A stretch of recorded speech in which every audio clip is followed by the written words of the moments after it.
Those who do not understand true pain can never understand true peace. These words, spoken by Nagato, also known as Pain, resonate deeply with fans of Naruto. He is one of the most tragic yet philosophically intriguing characters in anime history. A man who witnessed suffering, was shaped by war, and ultimately believed that only through shared pain could peace ever be achieved. His philosophy has sparked thousands of debates across Reddit, YouTube, and other forums. Was he right?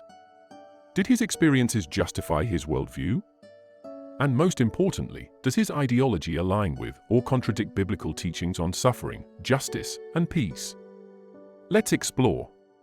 Pain's philosophy is rooted in one undeniable truth: suffering breeds more suffering. War creates orphans. Orphans grow up seeking revenge. Revenge fuels more war. It is an endless cycle, much like what we see in our world today. This idea is reflected in biblical history as well. Consider the Old Testament conflicts, where entire nations fought in cycles of revenge. Take the Israelites and the Philistines. One battle would lead to retaliation, which would spark another battle. Forum discussions often compare Pain's ideology to Romans 3 verse 23, "For all have sinned and fall short of the glory of God." Just as no one is free from sin, in Pain's eyes, no one is free from causing or experiencing suffering.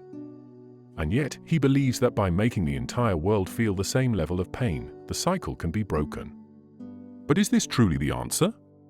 Pain's ideology is both terrifying and logical. He argues that people only seek peace when they have suffered enough. In his own words, just because you understand them does not mean you can come to an agreement. This is where online discussions diverge. Some argue that his ideology mirrors real-world history, where major conflicts only end after catastrophic suffering, such as World War II, leading to long-term peace in many parts of the world.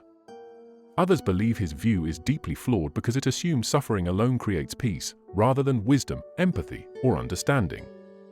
Biblically, suffering does play a role in human transformation. James 1 verses 2-4 states, "Consider it pure joy, my brothers and sisters, whenever you face trials of many kinds, because you know that the testing of your faith produces perseverance." In other words, suffering refines character, but the key difference is that the Bible does not advocate for causing suffering as a means to achieve peace. This is where Pain's ideology ultimately diverges from Christian teachings. Pain sees himself as a divine figure, delivering judgment upon the world.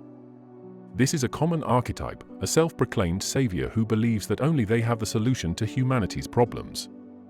But how does this compare to biblical teachings? In the Bible, Jesus Christ is also portrayed as one who suffers for the sake of others.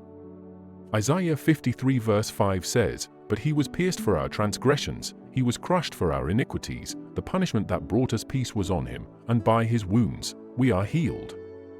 Unlike Pain, however, Jesus does not inflict suffering to create peace. Instead, he takes suffering upon himself to offer salvation. This is where Pain's ideology falters. He positions himself as a god, but rather than taking on pain, he distributes it forcefully. This leads us to the ultimate question: can peace ever be achieved through imposed suffering? Naruto does something truly remarkable. He does not defeat pain with brute strength. He does not seek revenge. Instead, he offers understanding. He listens. He empathizes.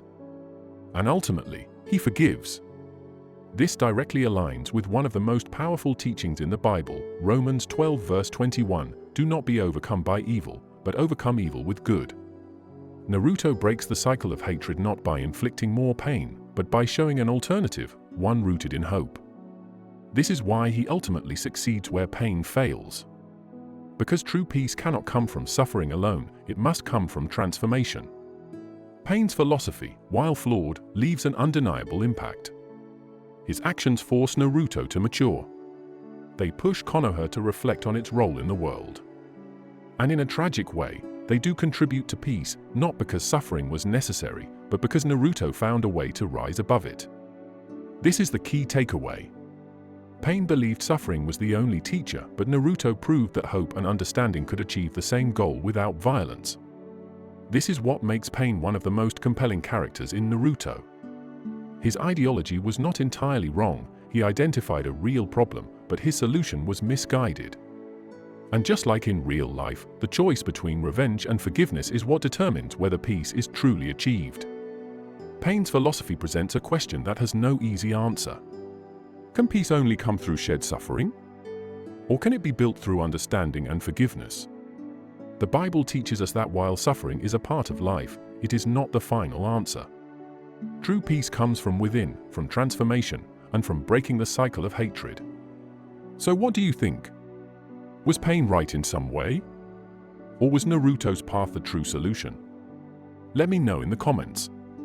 And if you enjoyed this form of content, don't forget to show some love by hitting the like button and subscribe to this channel for more anime-related insights and deep discussions to free your mind.